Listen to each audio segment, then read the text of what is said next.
الحمد للہ وکفا وسلام علی عبادہ الذین اصطفیٰ اما بعد فاعوذ باللہ من الشیطان الرجیم بسم اللہ الرحمن الرحیم۔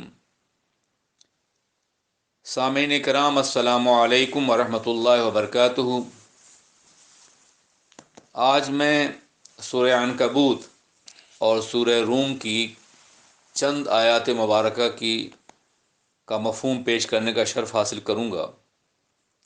حضرات، مکہ کے کافروں کو اپنی طاقت اور قوت پہ بڑا ناز تھا۔ ان کا خیال تھا کہ پورے عرب میں ان سے زیادہ طاقتور اور باوقار، دولت مند اور قابل احترام کوئی اور قوم نہیں ہے۔ کعبہ مقدسہ کی تولیت کی وجہ سے انہیں پورا حجاز احترام و عزت کی نگاہ سے دیکھتا تھا اور ان کے احکامات کی پابندی کرتا تھا۔ انہیں یقین تھا کہ ان کی آواز پر پورا حجاز ان کی حمایت کے لیے شمشیر بکف حاضر ہو جائے گا۔ انہیں اس کا بھی غرور تھا کہ پیغمبر اسلام صرف ایک خدا کی طرف دعوت دے رہے ہیں، جبکہ ہم سینکڑوں خداؤں کی پرستش کرتے ہیں۔ ان کی یہ معصومہ خدا، ان کا خیال تھا کہ بوقت ضرورت ان کی مدد کریں گے، اور ان کے مقابلے میں معاذ اللہ ایک خدا کیا کر سکے گا۔ ان کے ان خیالات باطلہ کے جواب میں سورہ عنکبوت نازل ہوئی۔ وہ آیت کریمہ جس میں اللہ تبارک و تعالیٰ نے ان کے خیالی قلوں کی بے مثالی، بے ثباتی اور ناپائیداری کو بیت عنکبوت، مکڑی کے گھر سے تشبیہ دی ہے، اور ارشاد فرمایا ہے ان اوہن البیوت لبیت العنکبوت، بلا شبہ سب سے کمزور گھروں میں مکڑی کا جالا ہوتا ہے جو انتہائی کمزور ہوتا ہے۔ یہ کس قدر نادانی اور بدترین جہالت ہے کہ اس قدر ناپائیدار گھروں میں بسنے والے خدائے قہار و جبار کے غضب کو دعوت دے رہے ہیں۔ اس صورت طیبہ میں دلائل توحید اس قدر آسان اور مؤثر انداز میں بیان کیے گئے ہیں کہ عقل و فکر پہ پردے نہ پڑے ہوں اور آنکھوں پہ تعصب کی پٹیاں نہ بندھی ہوں تو ان آیات کو پڑھنے کے بعد عقیدہ توحید پر ایمان لانا یقینی ہو جائے گا۔ آغاز یہاں سے ہوتا ہے وَلَئِن سَأَلْتَهُم مَّنْ خَلَقَ السَّمَاوَاتِ وَالْأَرْضَ لَيَقُولَنَّ اللَّهُ، ان سے پوچھو کہ آسمان و زمین کو کس نے پیدا کیا، تو اس بات کا اعتراف کریں گے وہ خدا ہی ہے۔ اس کے علاوہ اور بہت سے دلائل دیے گئے۔ اس صورت طیبہ میں اللہ رب العزت نے اپنے راستے میں چلنے والے مسافروں اور جہاد کرنے والے مجاہدوں کو بشارت دی ہے کہ وہ کبھی تشنہ منزل نہیں رہیں گے، بلکہ ہم انہیں ان کی منزل تک ضرور پہنچائیں گے۔ اس صورت طیبہ میں اس بات کی بھی وضاحت کی گئی ہے کہ اس زبان سے اقرار کافی نہیں ہے، بلکہ ایمان کا تقاضا یہ ہے کہ تکالیف پر صبر کیا جائے، اس لیے کہ کلمہ شہادت کے بعد تکالیف اور آزمائشوں سے گزرنا پڑتا ہے۔ یہ شہادت گہر الفت میں قدم رکھنا ہے۔ لوگ آسان سمجھتے ہیں مسلمان ہونا۔ تکالیف اور مصائب سے گزرنے کے لیے انسان کو تیار رہنا چاہیے من جانب اللہ۔ یہ انسان کے اخلاص عقیدہ کا امتحان ہوتا ہے، اور جب اللہ کی قدرت مشاہدہ کر لیتی ہے، جس کا علم اس کو پہلے ہی سے ہے کہ یہ بندہ ایمان میں پختہ ہے، اس کے پائے سباق میں لغزش نہیں آ رہی ہے، یہ طوفانوں اور حوادث میں بھی کلمہ حق کہنے سے گریز نہیں کرتا، تو پھر اللہ کامیابی سے ضرور ہمکنار فرماتا ہے۔ اللہ تبارک تعالیٰ نے اس صورت میں حضرت ابراہیم، حضرت لوط، جناب شعیب علیہ السلام کی دعوت، ان کے مصائب کا تذکرہ کیا ہے، اور ساتھ ساتھ قوم عاد، سمود، قارون اور فرعون اور حامان کا بھی تذکرہ کیا ہے۔ ابتدائی دور میں انبیاء کرام نے تکالیف برداشت کی، ابتلا اور آزمائش کے تمام مراحل سے گزرنا پڑا انہیں، مگر ان کے پائے استقامت میں لغزش نہیں آئی، اور پھر ان آزمائشوں سے گزار کر اللہ نے انہیں غلبہ عطا فرمایا، اور قوم عاد، قوم سمود، قارون، فرعون اور حامان جیسی طاقتور قوتوں کو شکست دیا۔ قرآن پاک جب واقعات کو بیان کرتا ہے تو صرف واقعہ نگاری مقصود نہیں ہوتی، بلکہ اس کا بنیادی مقصد یہ ہوتا ہے کہ انبیاء کرام اور ان کی قوموں کے واقعات کو سن کر، دیکھ کر، پڑھ کر امت مسلمہ بھی انبیاء کرام اور صالحین کے نقش قدم پر چلے تو اسے یقیناً کامیابی ملے گی۔ اس صورت میں اللہ ارشاد فرماتا ہے، 20ویں پارے کا آغاز ہوتا ہے، اتل ما اوحی الیک من الکتاب واقم الصلاۃ ان الصلاۃ تنہی عن الفحشاء والمنکر ولذکر اللہ اکبر واللہ یعلم ما تصنعون۔ اے پیغمبر، آپ تلاوت فرمائیے اس کتاب کی جو آپ پر وحی فرمائی گئی ہے، اور نماز قائم کیجیے، بے شک نماز تمام بے حیائیوں اور گناہوں سے روک دیتی ہے، اور اللہ کا ذکر سب سے بڑا ہے، اور اللہ جانتا ہے جو تم کرتے ہو۔ حضرات گرامی، اس میں جو بات خاص طور پہ کہی گئی وہ یہ ہے کہ نماز انسان کو تمام برائیوں اور بے شرمیوں سے روک دیتی ہے۔ سوال یہ پیدا ہوتا ہے کہ آج کے دور میں برائیوں اور بے شرمیوں اور گناہوں اور جرائم سے روکنے کے لیے ہزاروں طریقے اختیار کیے گئے ہیں۔ پولیس کا نظام ہے، جیل کا نظام ہے، سزاؤں کا قانون ہے، اس کے ساتھ ساتھ کورٹس ہیں، کچہریاں ہیں جنہیں عدالتیں کہا جاتا ہے۔ یہ سب اس لیے ہیں کہ معاشرے سے برائیوں کا خاتمہ کیا جائے، لیکن ہم یہ دیکھ رہے ہیں کہ جیسے جیسے قانون کی گرفت معاشرے پہ کنٹرول کرنا چاہتی ہے، مجرم مزید گناہ گار اور جرم پیشہ بنتا چلا جاتا ہے۔ یہ سخت قوانین جرائم کو روکنے میں ناکام ہیں۔ جتنے ممالک متمدن ہیں وہاں جرائم کی شرح سب سے زیادہ ہے۔ آخر ایسا کیوں ہوتا ہے کہ قوانین، ان کا اجرا، اس کے ساتھ ساتھ پولیس کا محکمہ، احتساب کے تمام ذرائع، جواسیس کا نظام، کورٹ، کچہریاں اور جیلوں کی بلند دیواریں معاشرے میں جرم کو، گناہوں کو روکنے میں ناکام کیوں ہیں؟ اس کی وجہ یہ ہے کہ دنیا کا ہر قانون ہاتھ اور پیر میں زنجیر ڈالتا ہے، مگر دنیا کے پاس کوئی ایسا قانون نہیں جس سے دل کو بدلا جا سکے اور دل کو زنجیر پہنائی جا سکے۔ گناہ ہاتھ اور پیر نہیں کرتے، حکمراں دل ہے۔ دل حکم دیتا ہے، ہاتھ اور پیر اس کے غلام ہیں، اس کی مرضی کے مطابق کام کرتے ہیں۔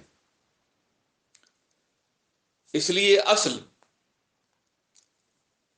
جرم کا منبع اور مرکز انسان کا قلب ہے۔ آقائے دو جہاں سرور کائنات نے فرمایا الشیطان و یجری فی الانسان مجرى الدم، شیطان جس میں انسانی میں اس طرح دوڑتا ہے جیسے خون دوڑتا ہے۔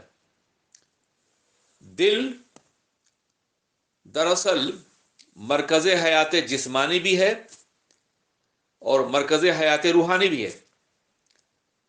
دل خون پمپ کرتا ہے پورے وجود کو تو انسان زندہ رہتا ہے، دماغ کو خون پہنچاتا ہے تو دماغ کام کرتا ہے۔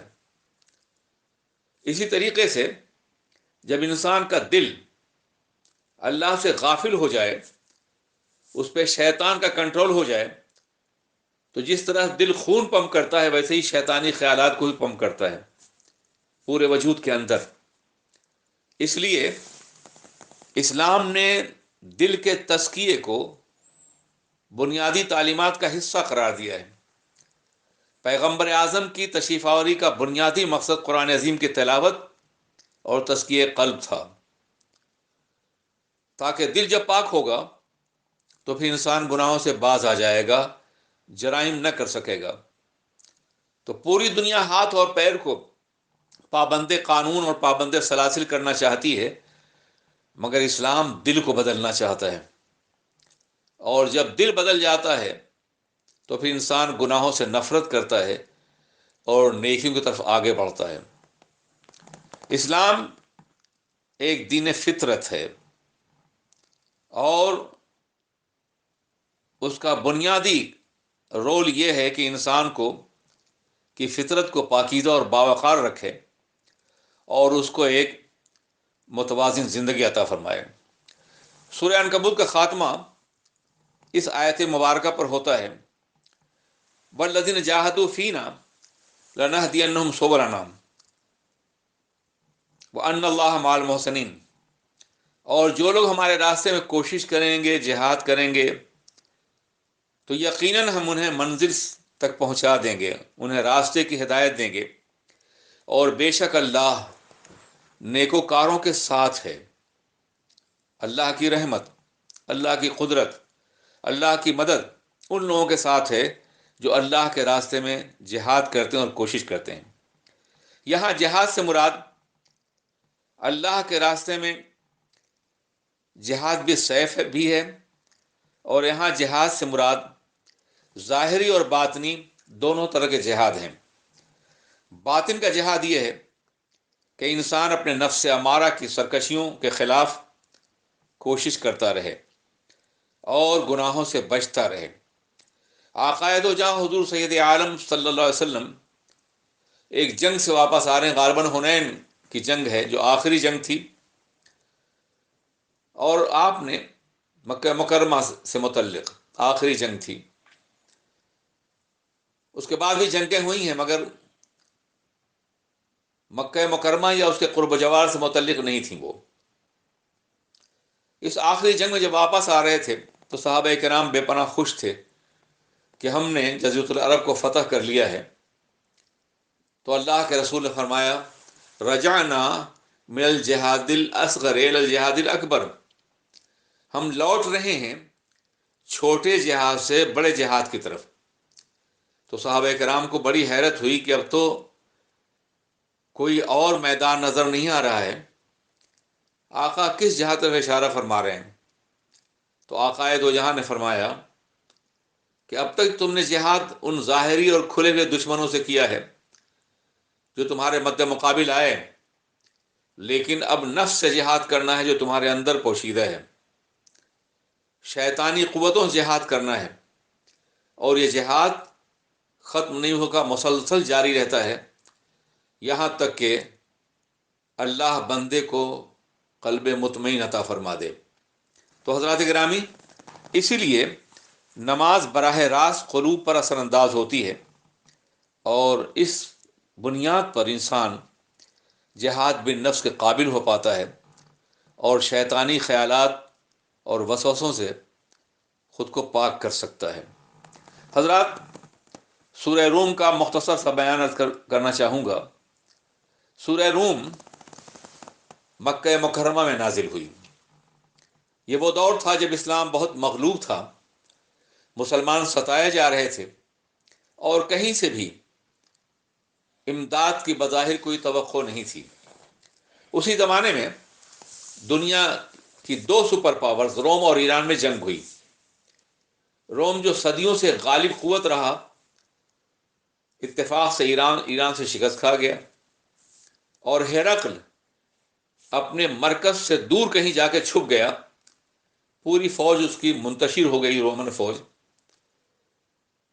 کافروں نے تانا دینا شروع کر دیا مسلمانوں کو کہ رومی اہل کتاب تھے، عیسائی تھے، اور تم بھی اہل کتاب ہو، اور ایرانی مشرک تھے، بت پرست تھے، اور ہم بھی مشرک ہیں۔ تو جس طرح سے ایرانیوں نے اہل کتاب کو شکست دی ہے، ویسے ہی ہم تم کو بھی فنا کر دیں گے۔ جناب صدیق اکبر نے بارگاہ رسول میں کافروں کا یہ طعنہ آ کے پیش کیا تو سورہ روم نازل ہوئی، جس میں اللہ ارشاد فرماتا ہے کہ رومی چند سالوں کے لیے کامیاب ہوئے ہیں، اور پھر وہ اپنی مغلوبیت کے بعد غالب ہو جائیں گے چند سالوں کے اندر۔ اللہ کے رسول نے فرمایا یہ فتح ان کی عارضی ہے۔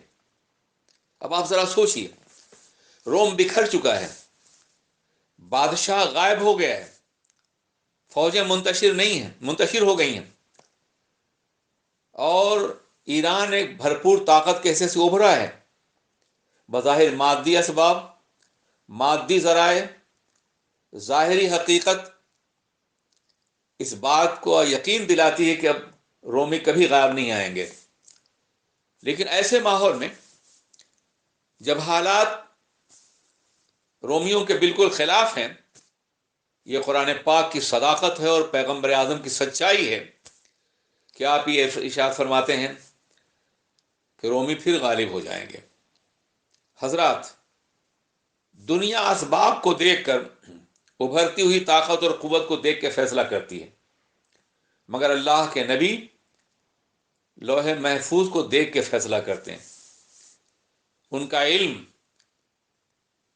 غیب ہوتا ہے، جس کی بنیاد پر آنے والے واقعات کا مشاہدہ وہ کرتے ہیں۔ ورنہ کون کہہ سکتا تھا کہ ان حالات میں قرآن یہ کہے گا کہ رومی پھر غالب آ جائیں گے؟ دنیا میں پیشین گوئیاں کرنے والے بہت سے لوگ ہیں۔ ہٹلر نے اپنی بڑھتی ہوئی قوت کو دیکھا تو اس نے کہا بہت جلد ہم روس پہ غالب آ جائیں گے اور دنیا ہمارے کنٹرول میں ہوگی۔ لیکن جب جنگ کا غبار چھٹا تو ہٹلر کا پتہ نہیں تھا۔ ایسے ہی مسولینی اور دوسرے افراد بھی اپنا دعویٰ کرتا ہوا نظر آئیں گے۔ وہ طاقت اور قوت کو دیکھ کے، اپنی بڑھتی ہوئی قوت کو دیکھ کے اعلان کرتے ہیں، مگر قرآن اللہ کے فیصلے کے مطابق، اللہ کے احکامات کے تحت دنیا کو یہ بتاتا ہے کہ سب کچھ قدرت الہی کی پابند ہے۔